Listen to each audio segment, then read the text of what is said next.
자, 오늘은 사무엘하 11장 들어갑니다. 지난 시간에 다윗이 왕들을 다 정복해 나가고 땅을 정복해 나가는 그런 장면까지 우리가 나눴었습니다. 이제 11장부터는 약간 후반전으로 넘어가서 전쟁은 이렇게 벌려 나가는데 다윗은 이제 왕궁에 있습니다. 왕궁에 있으면서 매일 전쟁하던 사람이 이제 왕궁에 있다 보니까 정신 상태가 좀 해이해져 버린 거예요.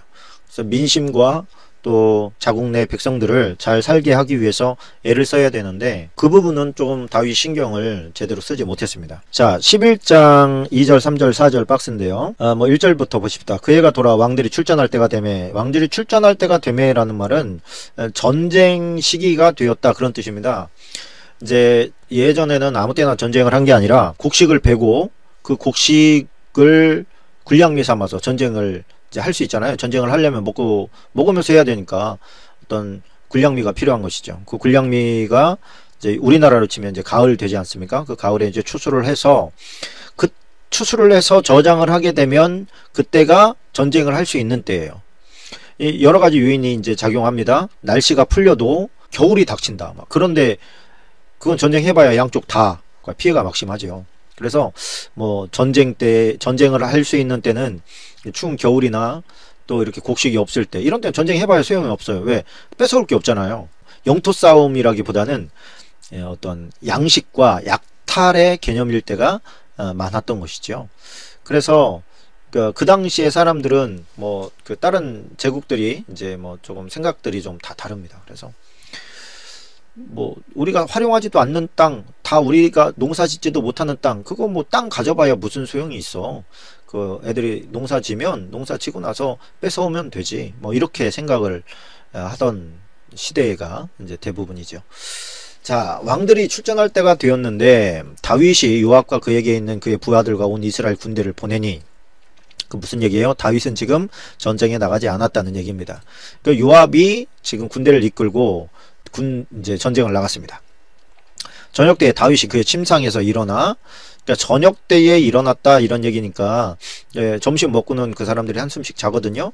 근데 오침 시간이 너무 길었던 거죠. 저녁 때까지 잤어요. 그리고서 왕이니까 이제 잘 먹고 잘 자고 그러면서 이제 일어나서 왕궁 옥상에서 거닐다가 그곳에서 보니 한 여인이 목욕을 하는데 심히 아름다워 보이는지라 그렇게 기록을 하고 있습니다. 심히 아름다워 보였다. 이게 밧세바 사건이 이제 시작되는 것이죠. 다윗이 사람을 보내 그 여인을 알아보게 하였더니 그가 아뢰되 이는 엘리암의 딸이요 햇사람 우리아의 아내 밧세바가 아니니까니. 다윗이 전령을 보내 그 여자를 자기에게로 데려오게 하고 그 여자가 그 부정함을 깨끗하게 하였으므로 더불어 동침함에 그 여자가 자기 집으로 돌아가니라. 여기에서 보면 이제 다윗이 그 전쟁하러 갈 때는 뭐 이렇게 하지 않죠. 정신없이 막 전쟁 목숨이 왔다 갔다 하는 그런 위기 앞에서 뭐 한가롭게 여인과 이렇게 침상을 나누고 뭐 이렇게 할 거는 아닌데 이제 좀 여유가 생긴 겁니다. 여유가 생기다 보니까 산책하다가 한 여인을 보고 음욕이 나서 그 여인을 불러다가 이제는 동침을 하게 된 것이죠. 근데 그 여인을 알아봤더니 그 우리아의 아내라는 거예요. 우리아의 아내. 근데 이 우리아는 누구냐면 다윗이 아끼는 그 용장들이 있었습니다. 다윗이 아끼는 용장들이 한 36명 혹은 37명 정도 되는데 그 중에서 30명에 드는 그 나머지 6, 7명 정도는 더 아끼는 사람이었고 그 다음으로 아끼는 30명이 있었는데 그 30명에 드는 장수였어요. 그러니까 충신 중에 충신이라고 할 수가 있지요. 다윗의 330용사 가운데 한 명이었으니까. 근데 자기의 충신 중에 한 명인 사람의 아내를 이제 데려다가 강간을 한 것이죠. 뭐 여자가 원해서 온 게 아니라 왕명이니까 와서 이제 겁탈을 당한 것이죠. 그러니까 여기에서 우리가 좀 생각해 봐야 될 게 뭐냐면 사람이 이렇게 바쁘고 힘들 때 그때 유혹당한 뭐 유혹이라고 하면 뭐 모든 그 사면에 다 유혹거리가 있을 수 있지만 그래도 바쁘고 힘들 때 유혹당하는 것보다는 시간이 남아돌고 돈이 남아돌고 정력이 남아돌 때 유혹에 빠지는 경우를 우리가 보게 됩니다. 그리고 우리가 좀 주의 깊게 봐야 될 게 뭐냐면 다윗이 다시 기도의 삶을 잃어버렸다는 거예요. 안정화되어 지금 모든 것이 평안해지니까 이제 자기가 전쟁 나가지 않아도 되고요. 그리고 요압 장군이 전쟁을 잘하고 또 요압이 만약에 실패한다 할지라도 그 수도까지 쳐들어오리라고 하는 이런 어떤 그 생각을 하지 않을 그 안전한 때에 올무에 빠져서 넘어진 것을 우리가 보게 됩니다. 그런 거 보면 이 뭐 시련과 환란의 때에 기도의 자리를 떠나는 다윗의 모습을 우리가 이전 시간에 보지 않았습니까? 사무엘이 죽고 나서 그가 어떤 정신적인 공황 상태에 빠져가지고 기도의 자리로 나아가지 않아요. 하나님이 살아계시다면 나한테 뭐 이럴 수는 없는 겁니다. 뭐 이러면서 이제 하지 않다가 자기가 죽을 위기 가운데 죽을 위기 가운데 처하게 되니까 그때 이제 군급해가지고 하나님을 찾지요. 그때 하나님을 찾으면서 다시 하나님으로부터 오는 어떤 그런 새 힘을 받아서 그가 좀 아말렉을 물리치고 또 거기서 가져온 전리품을 가지고 유다 장로들에게 보내서 유다 장로들의 마음을 얻고 블레셋에 의해서 사울이 죽고 요나단이 죽었다는 얘기를 듣고 유다의 장로들이 다윗을 불러서 우리가 유다의 왕으로 당신을 삼겠다. 그래가지고 유다의 왕이 됐던 거 아닙니까?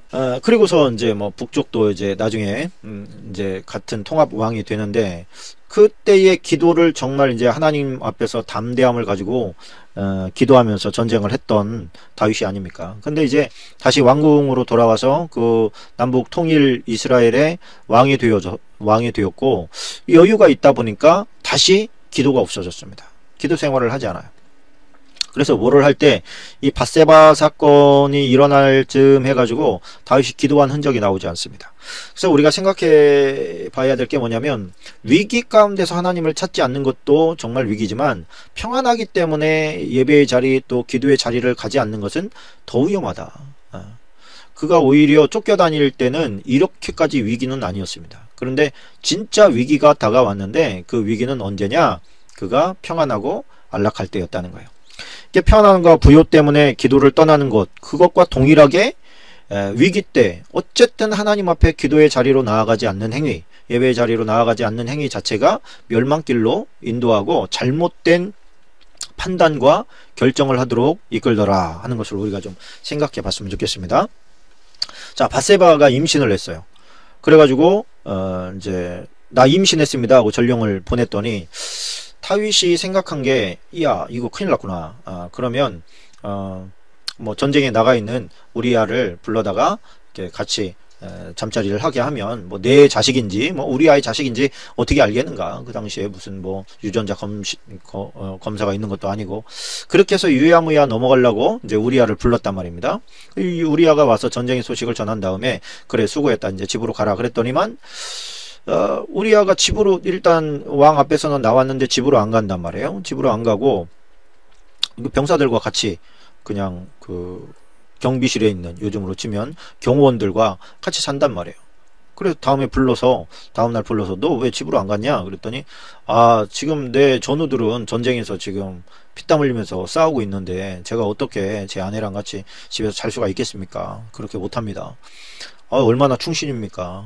그래, 오늘은 그러면 여기 있고 나랑 같이 술 한잔 하고 그 다음에 집으로 하루 저기 있다가 가. 그래가지고 음식이랑 같이 보냈는데 그날도 역시 가지 않고 나는 지금 이런 상황 가운데서 나 혼자만 이렇게 그 안락한 자리로 갈 수 없습니다. 그리고서 이제 그 경호원들이랑 같이 있다가 있었단 말이에요. 이게 큰일 난 거예요. 이렇게 되면 예상이 벗어나는데 싶어가지고, 얘는 집에 절대로 갈 놈이 아니구나. 이렇게 생각한 다윗이 생각을 달리 해가지고, 요압한테 편지를 씁니다. 뭐라고 썼느냐. 이 우리아를 가장 맹렬한 전쟁의 맨 앞자리에 둬서 그로 하여금 죽게 하라. 이런 명령을 밀봉해가지고 우리아의 손에 줘서 이걸 가지고 요압에게 갖다 줘라. 그래가지고 요압이 가서 그 편지를 보니 우리아를 죽이라는 얘기예요. 뭔 일이 있었구나 싶어가지고 그 말대로 우리아를 죽게 합니다. 그리고서 편지를 또 보냅니다. 자, 여기에서 보면 이제 다윗이 얼마나 지금 타락해 있는지를 한눈에 볼 수 있는 거예요. 그 음란함으로 끝난 것이 아니라 그 음란함이 발전해 가지고 살인까지 저지르게 되는, 살인 저지르고 나서 또 우리아를 부르잖아요. 그래서 우리아를 부르는 게 아니라 밧세바를 부르는 거죠. 밧세바를 불러서 내 와이프가 되라, 그래가지고 불렀단 말이에요. 이런 정말 기가 막힐 일 아닙니까? 이런 행동을 왕이라는 그 권세를 이용해 가지고 지금 아무렇지도 않게 행동을 한 겁니다. 근데 사람들 사이에서는 뭐 그게 비밀리에 진행이 됐기 때문에 아는 게 없었는데, 중요한 건 하나님께서 아신다는 거예요. 하나님께서 나단을 보냅니다. 12장에 넘어가니까 나단을 보내서 이제 책망을 하시는 거죠. 네가 그 나를 업신여기고 네가 어떻게 남의 아내를 빼앗고 그걸 또 죽이기까지 하느냐. 그랬더니 그 하나님께서 그렇게 말씀하셔요. 11절 12절에 보면 여호와께서 이와 같이 이르시기를, 보라, 내가 너와 내 집에 재앙을 일으키고 내가 내 눈앞에서 내 아내를 빼앗아 내 이웃들에게 주리니 그 사람들이 내 아내들과 더불어 백주에 동침하리라. 자, 이게 무슨 얘기냐면, 너 남의 아내를 빼앗아서 그렇게 욕보였지, 네 아내 뺏어서 남들이 너에게 그 수치를 안겨주도록 그렇게 내가 만들 것이다. 이게 이제 나중에 자기 자식이 아버지의 여자를 겁탈하는 정말 흉측한 일이 벌어지게 되지요.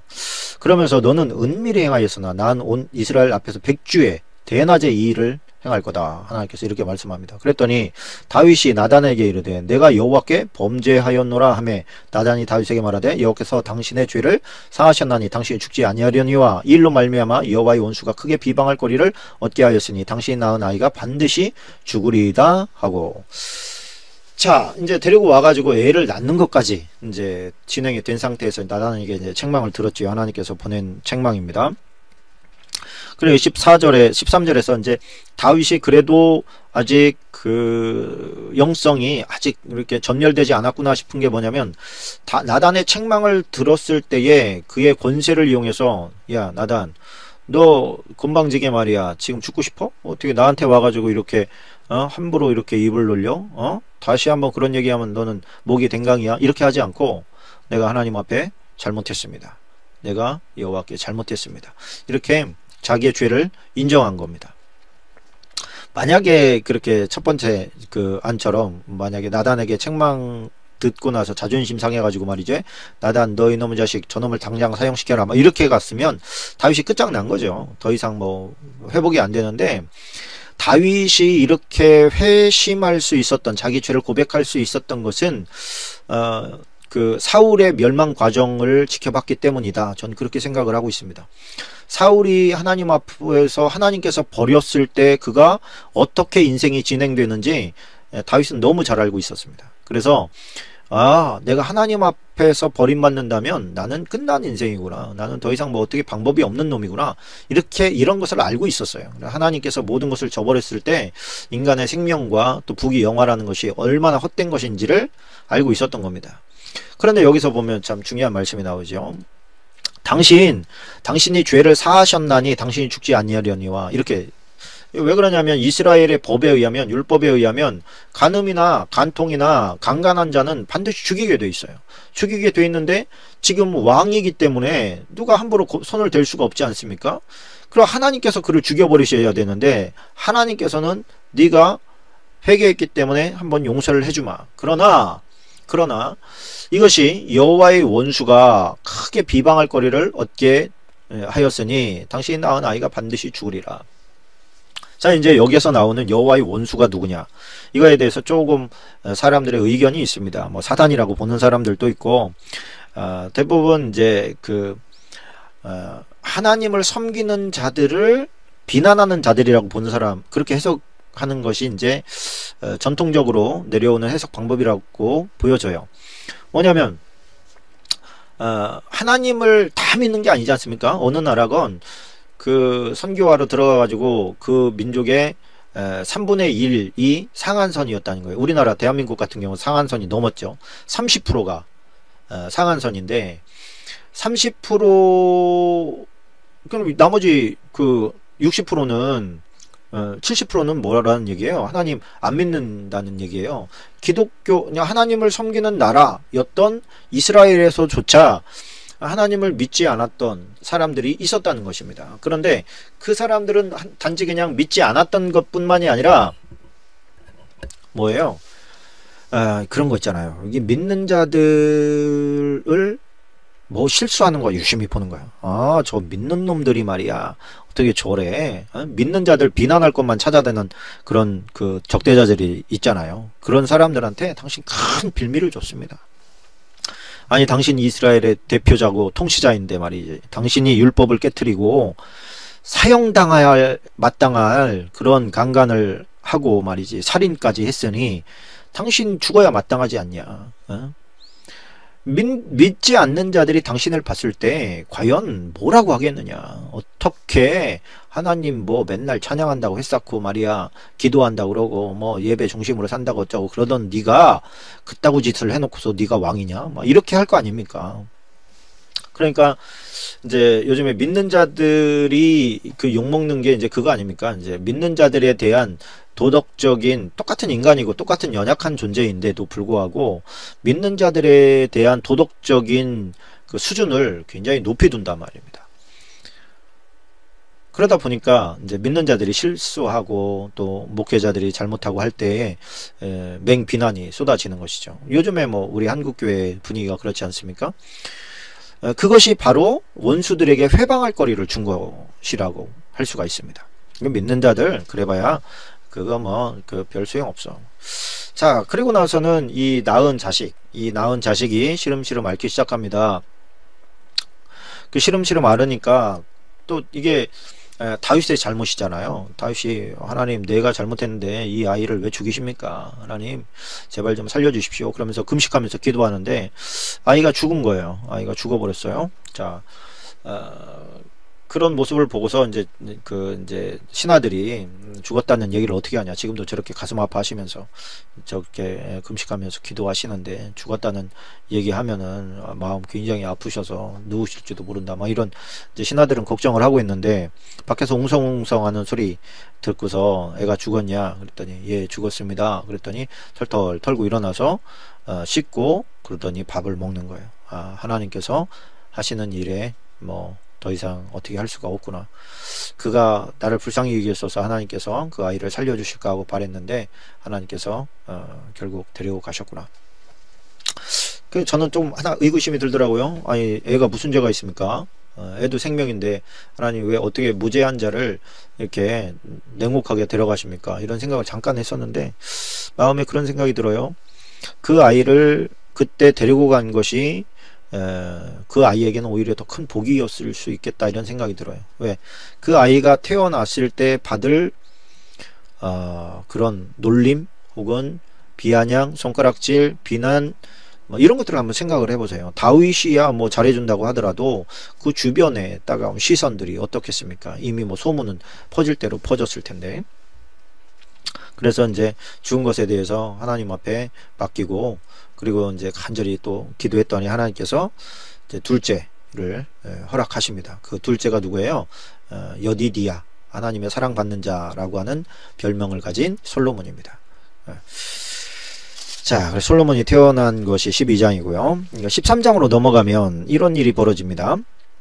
그 후에 이 일이 있으니라. 다윗의 아들 압살롬에게 아름다운 누이가 있으니 이름은 다말이라. 다윗의 다른 아들 암논이 그를 사랑하나. 그렇게 되어 있습니다.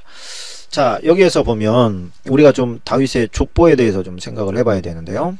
자, 여기에 보면 다윗의 아내들입니다. 아히노암, 아비가일, 뭐 뒷자리는 빠졌네요. 뭐 마아가, 학깃, 아비달, 에글라, 바세바 이렇게 뭐 그 외 아들들 이름이 쭉 나오고요.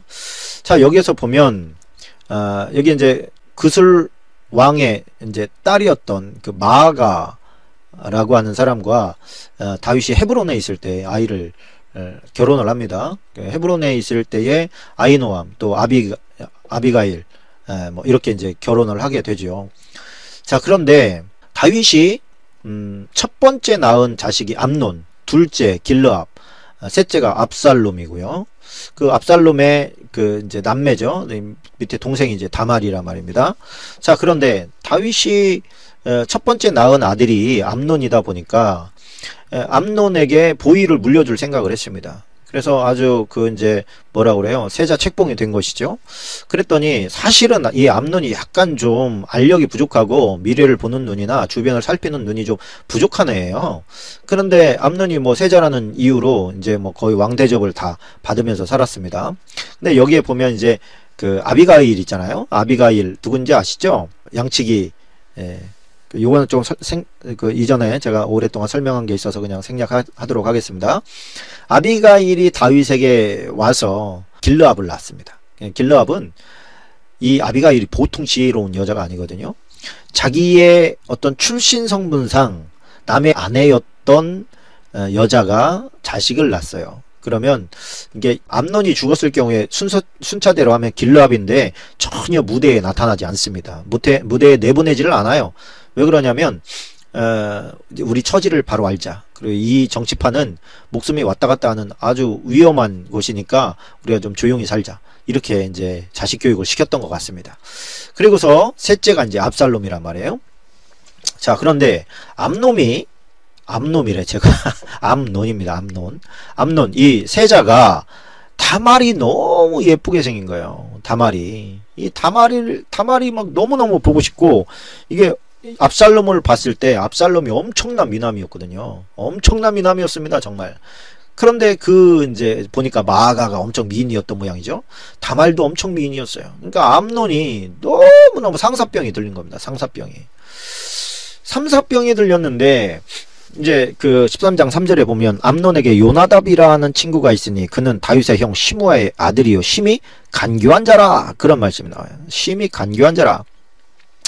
이 요나답 그 이제 다윗의 셋째 형이 시므아인데 셋째 형의 아들인 거예요. 그러다 보니까 이제 왕족 아닙니까? 왕족이다 보니까 이제 그 세자하고 좀 친하게 지내도록 그렇게 이제 손을 썼나 봐요. 그래서 아마도 이건 시므아 쪽에서 손을 썼을 가능성이 크지요. 그러니까 요나답이 이 간교한 놈이 그 딱 붙어가지고, 아니 세자가 분위기가 안 좋단 말이에요. 그러니까 아니 도대체 왜 그렇게 분위기가 안 좋습니까? 요즘에 왜 이렇게 얼굴이 굳었습니까? 그랬더니 아, 내가 솔직히 말하면 내가 아주 그냥 이 다말 때문에 내가 죽겠다 아주. 아니 왜요? 아, 나 걔 좋아하게 됐어. 아유, 뭐 마음에 막 걔 생각만 나고 밥도 안 땡기고 아주 죽겠다. 그랬더니 이제 요나답이 한다는 말이, 아, 그러시면 좋은 방법이 있습니다. 뭐 좋은 방법이 뭐냐? 이제 당신이 아프면 이제 아버지 다윗이 그 병문안을 오게 될 겁니다. 병문안을 오게 되면 아버지 나 밥도 안 땡기고 하는데 그 다말이 만드는 그런 과자 먹고 싶어요. 이렇게 보니까 과자를 아주 잘 만들더라고요. 그렇게 한마디만 하십시오. 그러면 아버지가 뭐라고 하겠습니까? 자식이 지금 못 먹고 있댔는데 다말한테 가서 너 그 오라버니 위해서 네가 잘 만든다는 그 과자 좀 만들어줘라, 이렇게 할 거 아닙니까? 그럼 왔을 때 딱 얼굴 보고 그렇게 또 거기서 어떻게 좀 해봐요. 자, 이렇게 이제 지금 권면을 했단 말입니다. 그렇게 하면 안 되는 거죠. 지금 그게 무슨 말이에요, 당나귀예요 지금. 근데 그럴듯하니까 이제 앓고 있다 보니까 진짜로 아버지가 왔단 말입니다. 다윗이.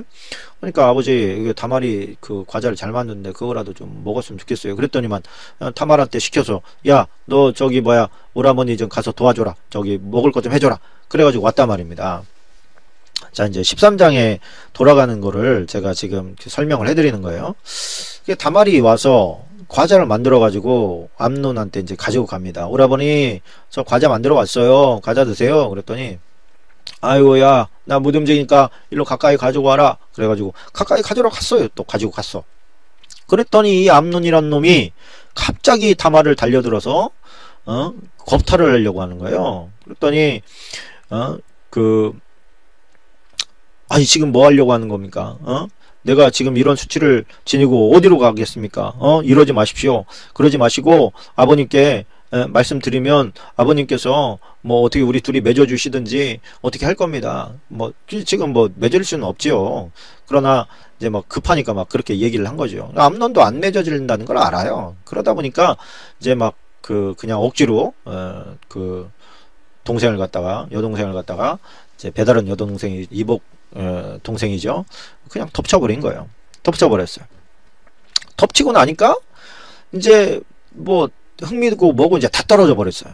그래서 됐다 나가라 그래 버렸더니 이 다말이 더 황당한 거예요. 내가 지금 당신이 나를 이렇게 겁탈해 놓고서 나보고 지금 가라고 하면 내가 어떻게 가냐? 그거는 지금 나를 겁탈한 것보다 당신 더 나쁜 짓을 한 거다. 뭐 그렇게 이제 얘기를 한 것이요. 그게 13절 14절입니다. 우리가 좀 박스 처리를 하고 가야 되는데요. 13장 13절 14절입니다. 내가 이 수치를 지니고 어디로 가겠느냐? 너도 이스라엘에서 어리석은 자 중에 하나가 되리라. 이제 청하건대 왕께 말하라. 그가 나를 내게 주기를 거절하지 아니하시리라되. 암논이 그 말을 듣지 아니하고 다말보다 힘이 세므로 억지로 그와 동침하니라. 그리고 동침을 하고 나서는 어떻게 하느냐? 17절 한번 보십시다. 17절에 보니까 그가 부리는 종을 불러 이르되 이 계집을 내게서 이제 내 보내고 문빗장을 지르라. 종을 불러서 내쫓으라는 얘기죠. 한마디로 내쫓고 문을 잠가버려서 이 여자애가 못 들어오게 해라. 그랬더니 다말이 죄를 자기의 머리에 덮어쓰고 채색 옷을 짓고 손을 머리 위에 얹고 크게 뭐 했대요? 울부짖으니라. 크게 울부짖었다. 이렇게 나오고 있습니다. 자, 그러니까 그러고 나서 이제 상황을 지켜보는 거예요. 이제 그 형이 그 이제 오빠죠. 오라버니 압살롬이 참 중요한 얘기를 합니다. 20절인데요. 그랬더니 그 오라버니 압살롬이 그에게 이렇게 말합니다. 암논이 너랑 같이 있었냐? 예. 그래. 하지만 그는 네 오라버니야. 지금 세자야. 지금은 가만히 있어라. 이것으로 말미암아 근심하지 말고 가만히 있어라. 아버지가 어떻게 하는지 한번 보자. 그렇게 하고서 그 아버지가 하는 것을 한번 지켜보자고 하고서 지켜보고 있는 거예요. 그랬는데 아버지가 아무것도 안 해. 아버지가 아무것도 안 하는 거예요. 우리가 한번 생각을 해보십시다. 이게 이제 제가 볼 때 암논이 참 생각이 부족한 놈이구나 이렇게 생각한 게 뭐냐면 자기가 아직 왕이 된 것도 아닌데 자기의 어떤 세자의 힘만 믿고 뭐 이게 다말만 지금 해결된다고 될 문제가 아니잖아요.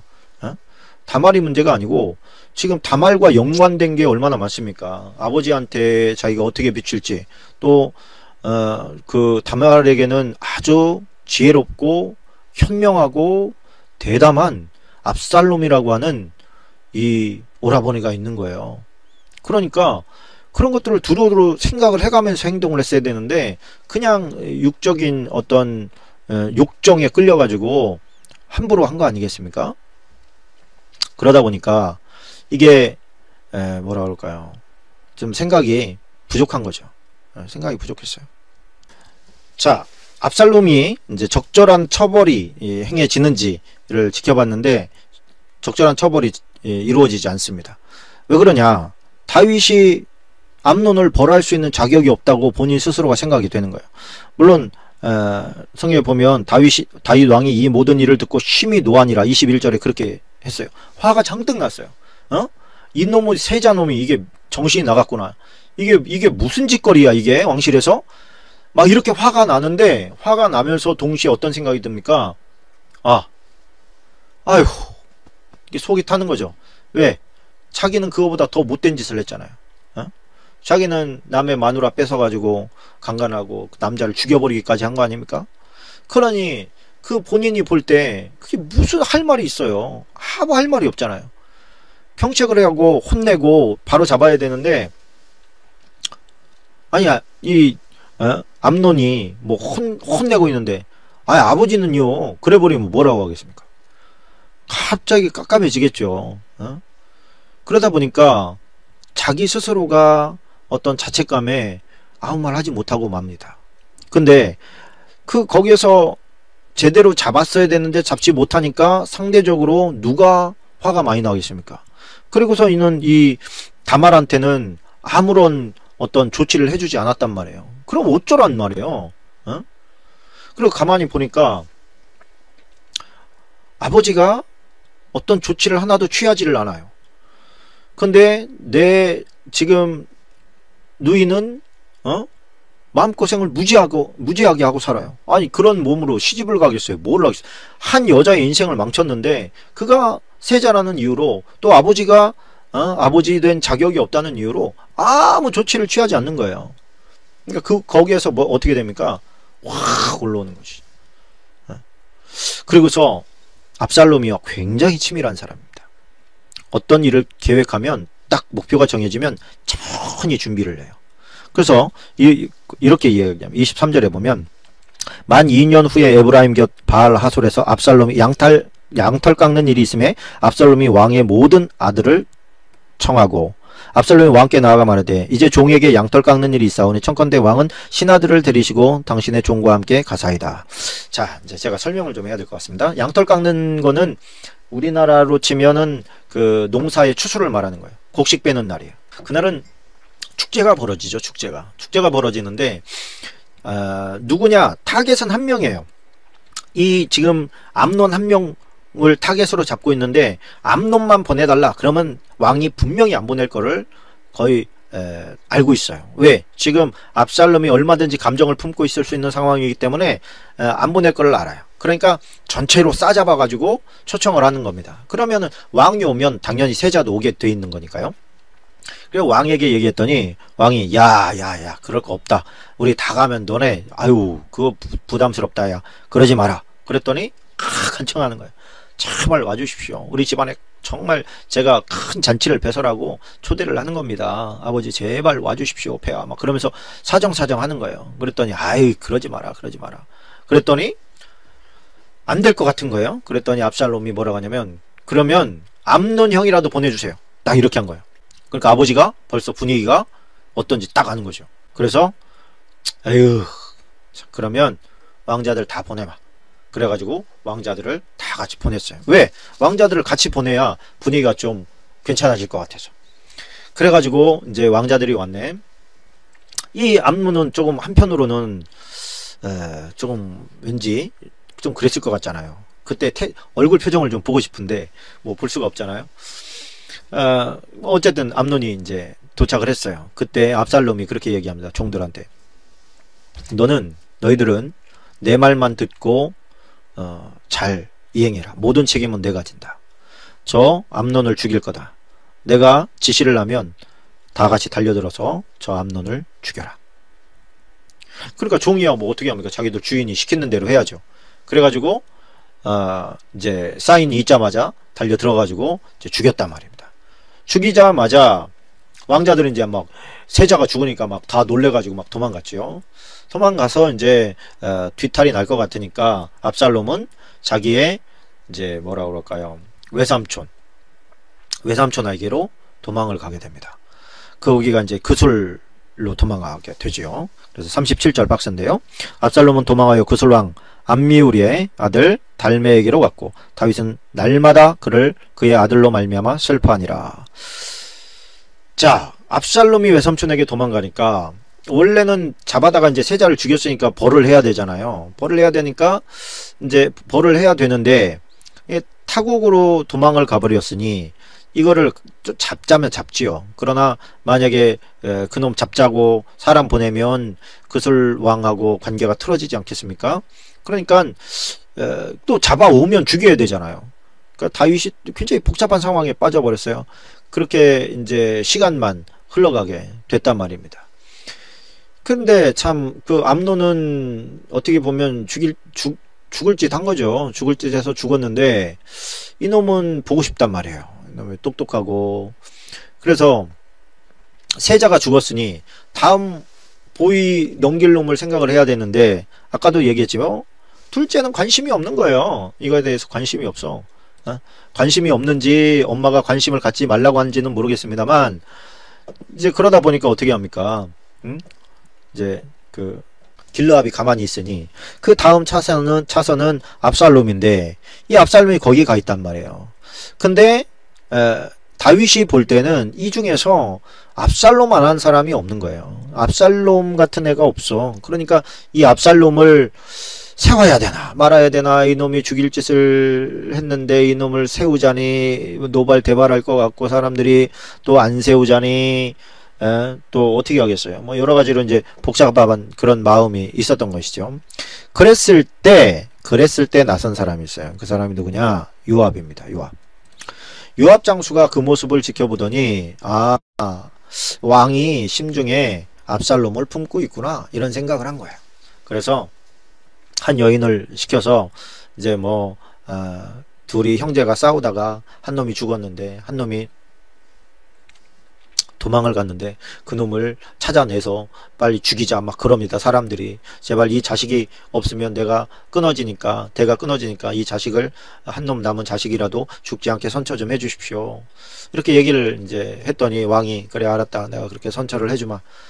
속으로는 아유 네 처지나 내 처지나 비슷하겠구나 뭐 그런 생각을 했겠죠. 그래서 내가 선처해주마 약속하마 꼭 맹세하마 내가 네 그 하나 남은 자식은 안 죽게 해줄게 막 이렇게 했단 말이에요. 그랬더니 그런데 폐하 질문이 하나 있습니다. 그게 뭐냐? 근데 왜 폐하는 그 이미 죽은 사람은 죽은 사람이고 그 살아있는 한 사람을 불러오지 않습니까? 그랬더니 다윗이 눈치를 탁 채고 너 정직하게 얘기해라. 이 모든 일을 요압이 꾸몄느냐? 맞습니다. 왕은 정말 지혜로우시군요. 요압 장군이 생각해낸 것입니다. 요압을 불러라. 요압이 왔어요. 너는 가서 압살롬을 데리고 와라. 그래서 알겠습니다. 그리고서 요압이 가서 이제 압살롬을 데리고 온 거예요. 자, 그런데 이제 이 압살롬이 이제 그 외삼촌의 나라에 가가지고 거기에 있는 동안에 결혼을 했어요. 결혼을 해서 딸 하나와 아들 셋을 낳는데 안타깝게도 아들 셋은 죽습니다. 그리고서 딸 하나 남았는데 그 딸 이름을 뭐라고 짓냐면 다말이라고 짓습니다. 다말이 뭐 종려나무 그런 뜻이거든요. 그러니까 뭐 다말이라는 이름이 우리도 알다시피 있잖아요. 그 당시에는 이제 종려나무가 어떤 마음을 이렇게 그늘을 제공하는 시원하게 하는 뭐 그런 어떤 뜻을 가지고 있어서 이제 흔한 이름인데 다말이라고 지었을 때는 어떤 의도가 있겠습니까? 자기 그 누이 동생을 생각한 거 아니겠습니까? 그 이제 타국에서 볼 수는 없지요. 또 그 다말은 자기 때문에 결국에는 오빠가 이렇게 도망자 신세가 된 것 같아서 또 다말도 마음이 아프고 그러겠지요. 어쨌든 다말이 이제 두 명의 다말이 있는 것이죠. 그런 상황 가운데서 돌아왔어요. 자, 요압은 여기서 이제 우리가 생각해 봐야 될 때 요압의 정신인이에요. 요압이 도대체 뭘 바라고 이런 거죠. 요압이 압살롬을 데리고 올 때는 어떤 거냐? 나중에 이제 그런 얘기를 하겠죠. 왕이 됐을 때 당신 구슬에서 데리고 온 게 나다. 응? 당신이 올 수 없는 상황 가운데서 당신 왕 되도록 내가 신경 쓴 거다. 이런 어떤 정치적인 배경을 딱 만들고 싶었던 거예요.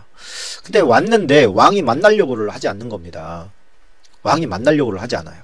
그래서 시간만 보내고 있다가 압살롬이 요압을 오라고 합니다.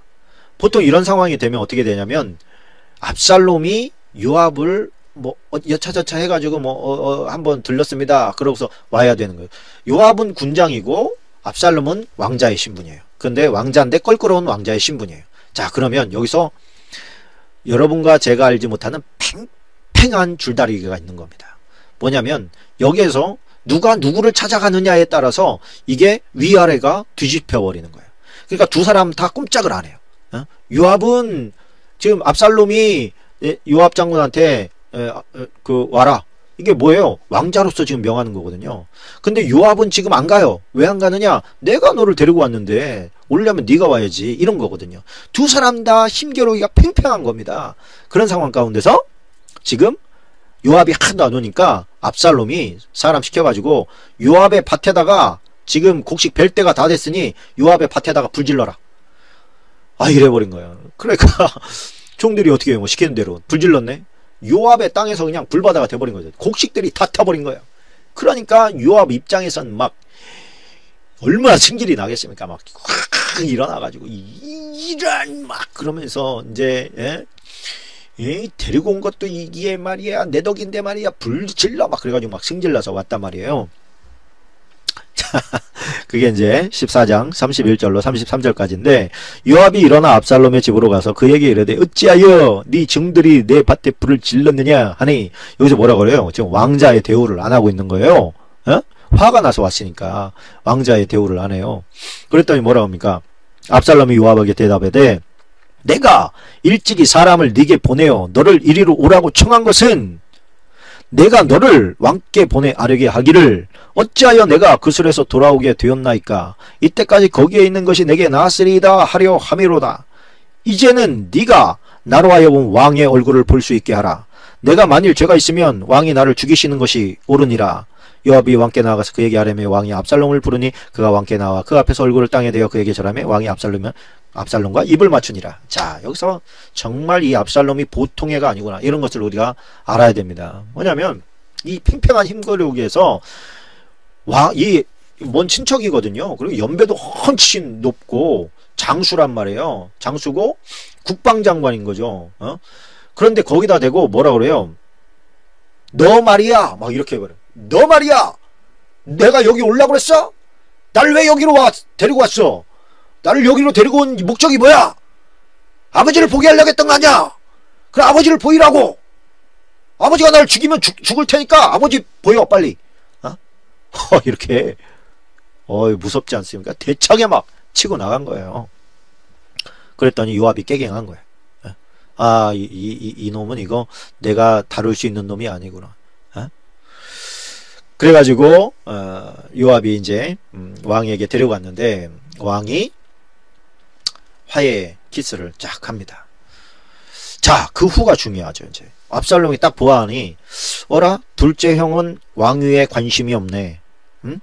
원래 뒤에서 좀 조정하는 게 여자들의 입김이 있는 법인데 저 둘째 형, 이 어머니도 관심이 아무것도 없네. 이쪽 정치에 왕이 되고 싶은 마음이 없구만. 좋아, 그렇지. 그럼 내 차례네.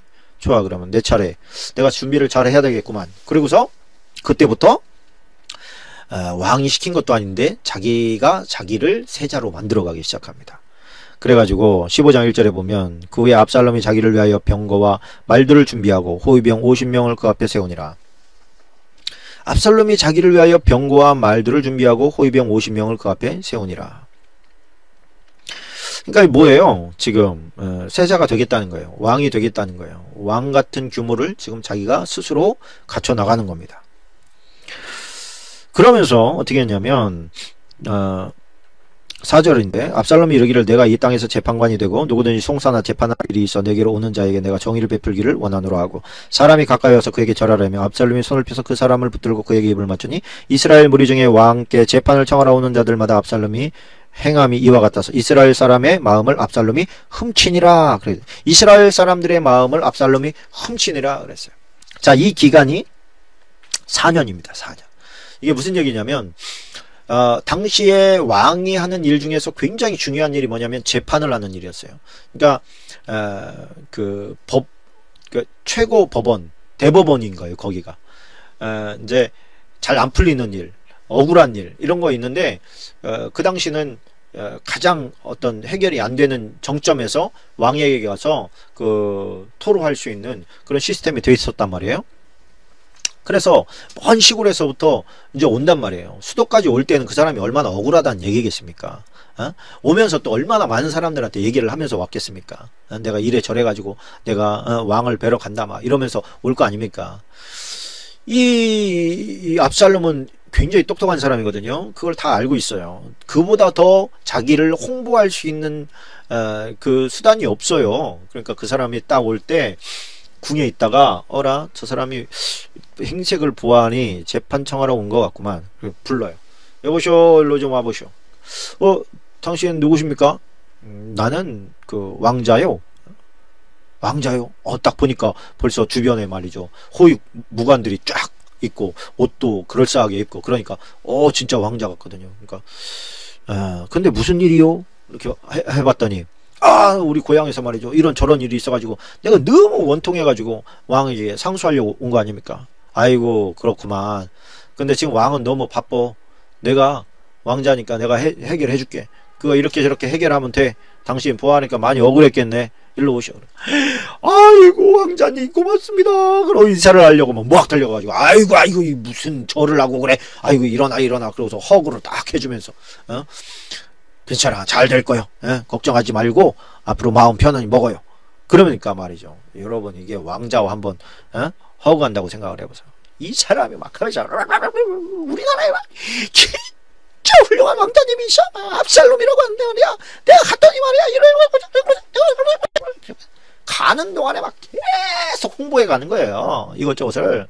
그걸 몇 년 동안? 4년 동안. 4년 동안 막 그러니까 전체 이스라엘 남북에서 뭐 어디서든 오는 가는 곳곳마다 아이고야 그 압살롬이라고 하는 사람이 말이야 그렇게 훌륭하다네. 그렇게 또 준수하게 잘생겼다네. 멋지다네.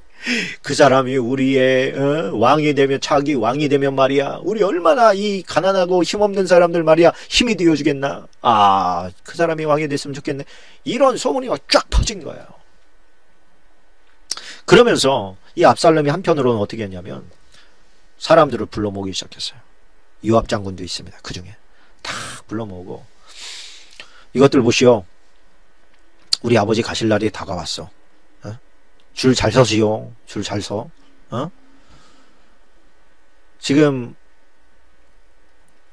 거역하고 싶은 사람이 있으면 하시오.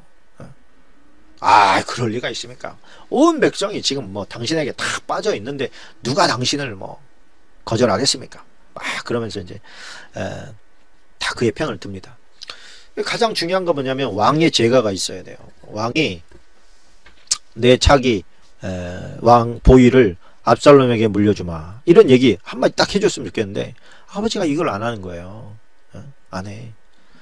안 하면서 이 압살롬이 어떤 생각을 하냐면 이 나라는 정상적으로 보위를 물려받을 수가 없겠다. 이렇게 생각을 한 거예요. 왜 그런가? 가만히 보니까 뒤쪽에서 암암리에 밧세바가 조금 작전을 펴고 있었던 것 같아요. 당신이 제일 사랑하는 게 솔로몬 아니냐? 솔로몬 때 당신이 얼마나 이렇게 울고 불고 막 그러면서 힘들어했냐? 그렇게 얻은 자식 아니냐? 그리고 내가 당신 말이야 내 남편 죽이고 와가지고 내가 그 고생하고 지금 봐라. 누가 나를 인정해 주냐? 나는 당신 죽으면 나는 다 죽을 거다. 내 아들 솔로몬을 당신이 왕으로 세우지 않으면 나는 끝난 목숨이다. 차라리 지금 죽여라. 막 이렇게 했던 것 같아요. 그 보아하니 압살롬이 딱 보아하니 이 나라가 지금 보위가 순서대로 가지는 않겠구나 이런 생각을 했던 것 같아요. 그래서 이 압살롬의 고향인 헤브론 쪽으로 딱 내려옵니다. 그러면서 아버지한테 그러는 거예요. 아버지 저 그 쫓겨서 그때 외삼촌 집에 있을 때 내가 만약에 고향에 돌아가게 되면 하나님께 큰 제사를 올려드리겠다고 그렇게 서원을 한 적이 있습니다. 그 서원 좀 하러 이행하러 갔다 와야 될 것 같습니다. 다윗은 기분 좋지요. 자식이 하나님을 잘 섬기겠다고 하는데 다윗 입장에서는 기분이 좋은 거예요. 그래서 갔다 와라. 그랬더니 알겠습니다. 그리고서는 많은 군사와 또 사람들을 이끌고 그 다음에 헤브론으로 온 거예요. 헤브론으로 와서 몇 절입니까? 10절에 보니까 헤브론에서 이렇게 말합니다. 이 압살롬의 정탐을 이스라엘 모든 지파 가운데 두루 보내어 이르기를 너희는 나팔 소리를 듣거든 곧 말하기를 압살롬이 헤브론에서 왕이 되었다 하라. 그때 청함을 받은 200명이 압살롬과 함께 예루살렘에서부터 헤브론으로 내려갔으니 그들은 압살롬이 꾸민 그 모든 일을 알지 못하고 그저 따라가기만 한 사람들이라. 200명의 귀인들을 데리고 압살롬에 와서 거기서 왕 만세를 불렀어요. 그랬더니 그 소식이 순식간에 이제 왕궁까지 전달된 거죠. 왕궁에서 딱 생각할 때는 사태 파악이 지금 제대로 안 되지만 굉장히 위급한 상황이구나. 이거는 딱 깨닫게 된 거예요. 그래서 13절 14절에 보면 전령이 다윗에게 와서 말하되 이스라엘의 인심이 다 압살롬에게로 돌아갔나이다 한지라. 다윗이 예루살렘에 함께 있는 그의 모든 신하들에게 이르되 일어나 도망하자. 그렇지 아니하면 우리 중 한 사람도 압살롬에게서 피하지 못하리라. 빨리 가자. 두렵건대 그가 우리를 급히 따라와 우리를 해하고 칼날로 성읍을 칠까 하노라. 아주 꽁무니가 빠져가지고 막 빨리 도망가자. 야 막 빨리 가자. 막 나중에 보면요 먹을 것도 제대로 안 챙겨가지고 그냥 몸만 빠져나오듯이 나온 거예요.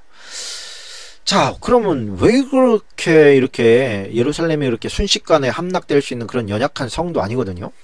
근데 이렇게 다윗이 빨리 도망갈 갔느냐. 여기에 대해서는 이제 몇 가지 추론을 해봅니다. 뭐 첫 번째는 이런 추론이에요. 압살롬이 막 쳐들어와 가지고 예루살렘을 포위를 하게 되면 포위를 하게 되면 그 성 안에 갇힌 사람들은 굉장히 곤란함을 당하게 됩니다. 그리고 먹을 것이 떨어지고 그러면 흉폭해지고 그리고 또 그 온 민심이 다 압살롬에게 향해 있기 때문에 예루살렘에 있는 사람들이 지금 대량 학살당할 수 있는 그런 위험성이 있습니다. 그래서 그들을 살리려면은 다윗이 빨리 빠져나가는 게 좋은 것이죠. 두 번째는 지금 상황에서는 어떻게 뭐 대처하고 이렇게 할 수 있는 상황이 아니에요. 왜 그러냐면 압살롬부터 예루살렘까지 거리는 그렇게 긴 거리가 아니거든요. 그러니까 일단은 빨리 빠져나가서 저 멀리서 대책을 세우고 사태 파악을 한 다음에 그 다음에 반격을 해야 되겠다 이런 생각을 한 거예요. 근데 제가 볼 때는 첫 번째 안이 더 조금 그 구조적으로 더 맞다고 봅니다. 다윗의 상황 가운데서 그 안에서 버티자면 버틸 수 있는 것이죠. 그러나 그가 빨리 떠나서 이제는 도망을 가게 됩니다.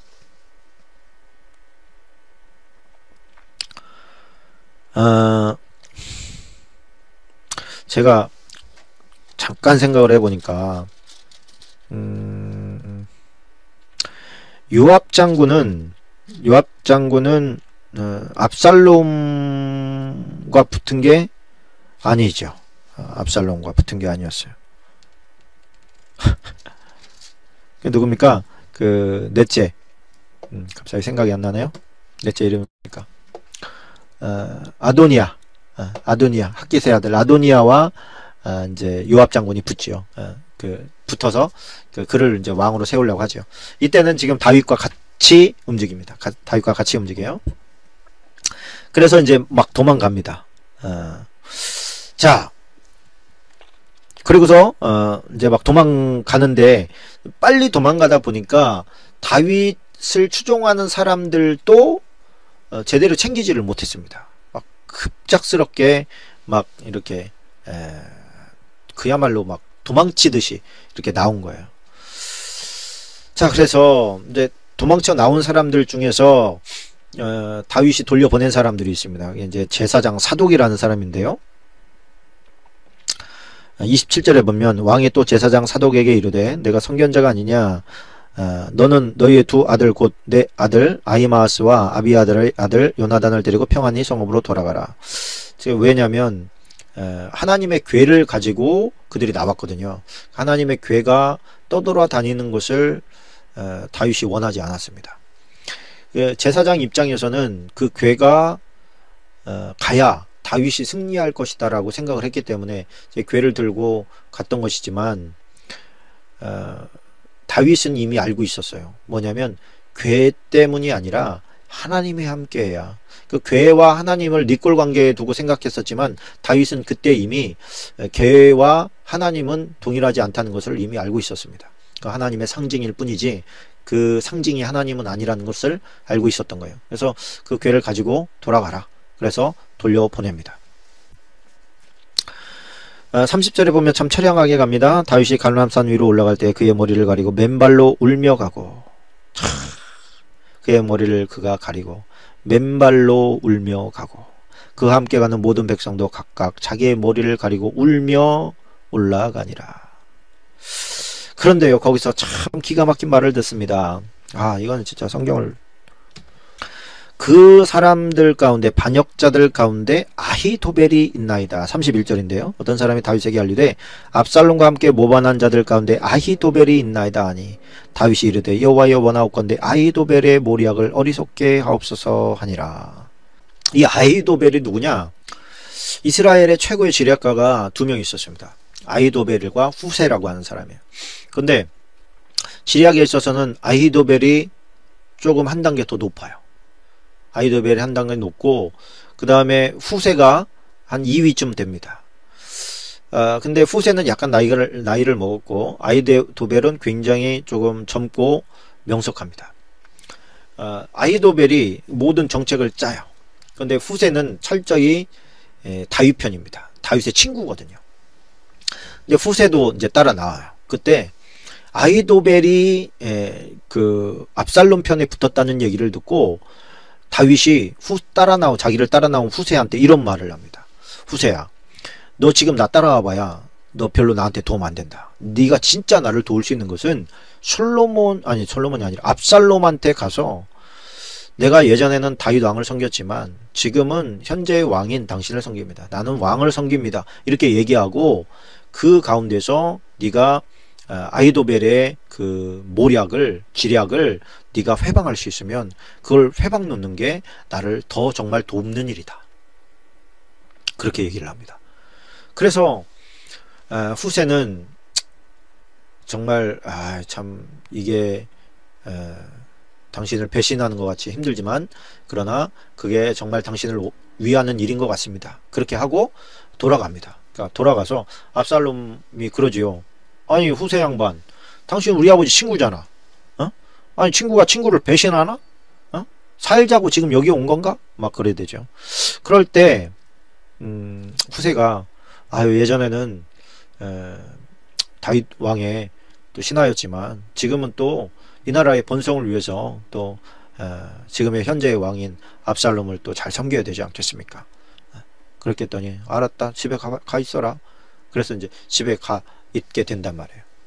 그리고서 이제 그 집에 가 있는 동안에 아히도벨이 그런 계책을 베풉니다.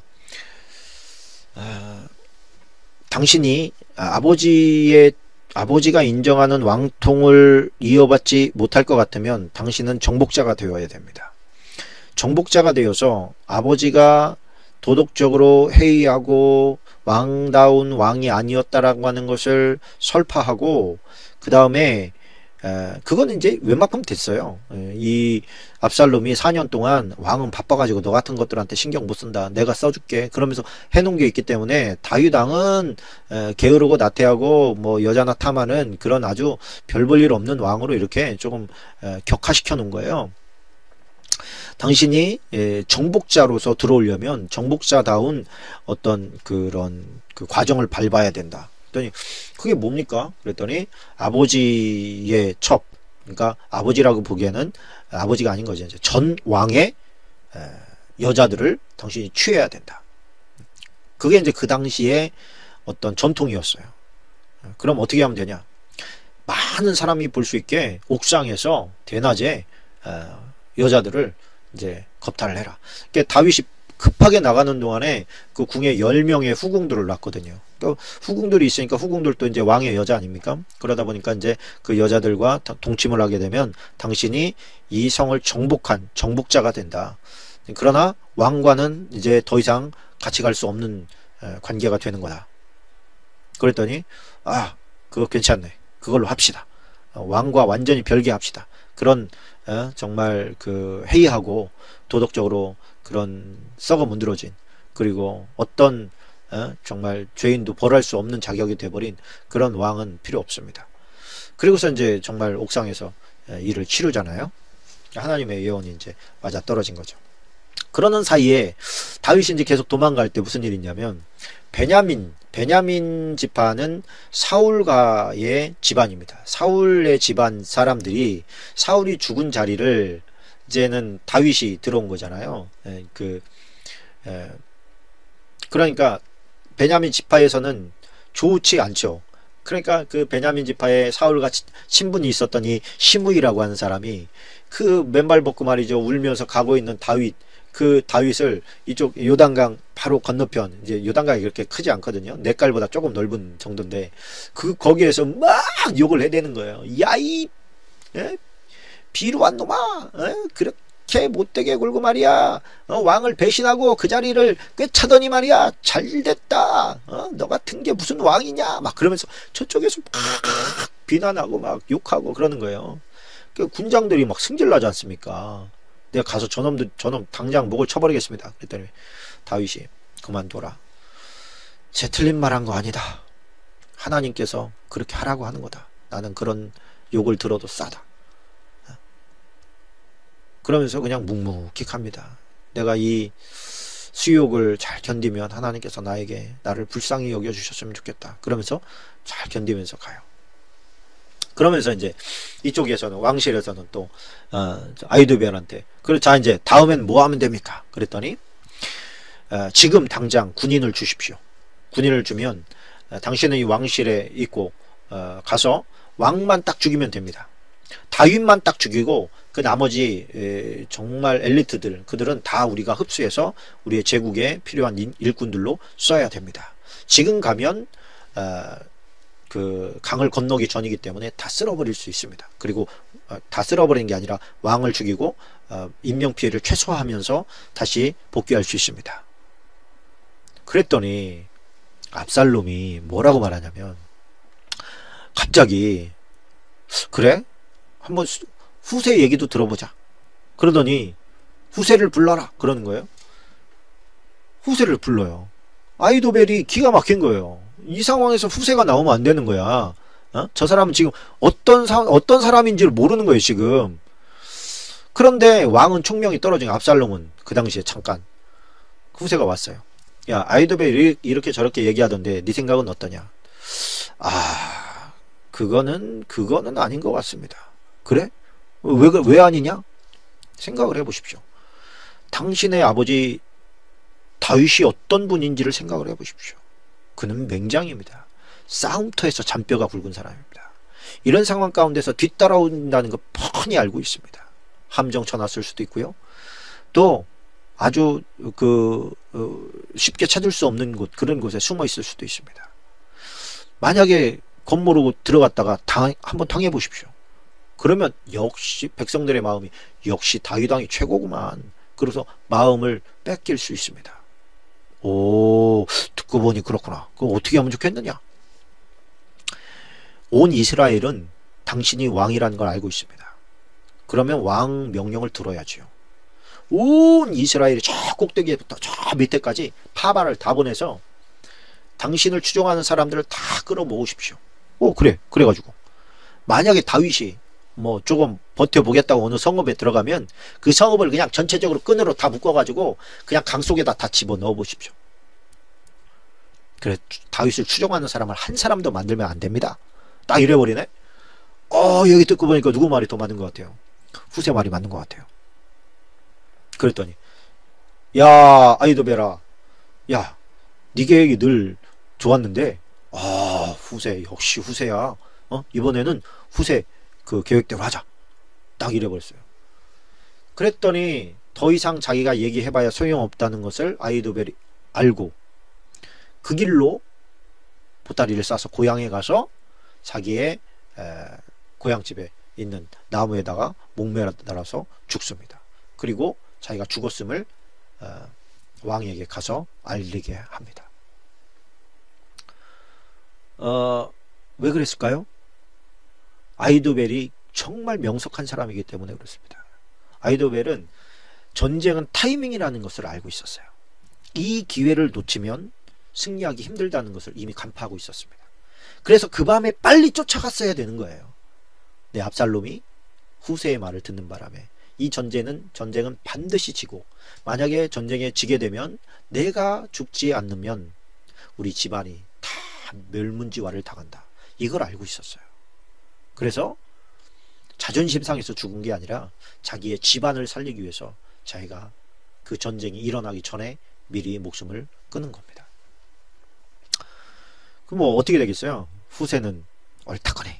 그리고서 빨리 파바를 보내서 지금 아히도벨은 이런 의견을 내놨고 나는 이런 작전을 내놨는데 지금 왕이 생각 중이니까 빨리 강을 건너가십시오. 일단은 빨리 건너가십시오. 이렇게 파바를 보내가지고 다윗을 피신시킵니다. 그것이 17장까지입니다. 17장 23절에 보면 아히도벨이 자기 계략이 시행되지 못함을 보고 나귀의 안장을 지우고 일어나 고향으로 돌아가 자기 집에 이르러 집을 정리하고 스스로 목매어 죽음에 그의 조상의 묘에 장사되니라. 그렇게 되어 있습니다. 이것까지 하고 끝냈으면 좋겠네요. 다윗 27절에 보면 이런 말씀이 나와요. 다윗이 마하나임에 이르렀을 때 암몬 족속에게 속한 라빠 사람 나하스의 아들 소비와 로데발 사람 암미엘의 아들 마길과 로글림 길르앗 사람 바르실레가 침상과 대야와 질그릇과 밀과 보리와 밀가루와 볶은 곡식과 콩과 팥과 볶은 녹두와 꿀과 버터, 양과 치즈를 가져다가 다윗과 그와 함께한 백성에게 먹게 하였으니 이는 그들 생각에 백성들이 들에서 시장하고 곤하고 목마르겠다 함이더라. 자, 여기서 이제 대표자가 되는 사람이 이제 바르실레인데, 이 바르실레가 이제 막 급박하게 나온 다윗을 위해서 침상도 가져오고 대야와 이렇게 씻을 수 있는 이런 그릇들도 가져오고 또 꿀, 버터, 양과 치즈 이런 걸 가져다가 아주 이렇게 성찬을 차려준 거예요. 진수성찬을 차려준 거죠. 지금 어떤 상황인데, 지금 뭐 자기 죽이겠다고 지금 칼 들고 설치는 자기 아들 압살롬이 판을 치는 이 원수들이 지금 판을 치는 그 앞에서 진수성찬을 차려준 거예요. 이때 나온 게 이제 그 시편입니다. 원수의 목전에서 상을 베풀어 주시고, 굉장히 아름다운 모습이죠. 우리가 이거 설명을 하자니 또 너무 길어질 것 같습니다. 이거는 그냥 넘어가십시다. 자, 18장은 이제는 압살롬의 군대와 이제 다윗의 군대가 전쟁을 벌이는 장면입니다. 아버지와 아들과의 전쟁이죠. 아버지와 아들과 전쟁이 벌어지는데, 다윗의 마음은 압살롬의 마음과 또 다르죠. 어떤 마음입니까? 뭐라 그럴까요? 우리 장미형님, 네, 반갑습니다. 잘 오셨습니다. 이거 자기가 살겠다고 자식을 죽이라고 할 수도 없고, 그렇죠? 근데 반역자인데 그 자식을 살리라고 얘기도 할 수 없고, 그러니까 반역자를 따르는 무리들도 다 지금 죽이라고 해야 되는 거고, 그런데 이거를 다윗의 입장에서는 뭐라고 얘기를 하겠어요. 참 곤란한 상황이죠. 자, 거기까지 우리 좀 얘기하고 목요일날 18장부터 나가도록 하겠습니다.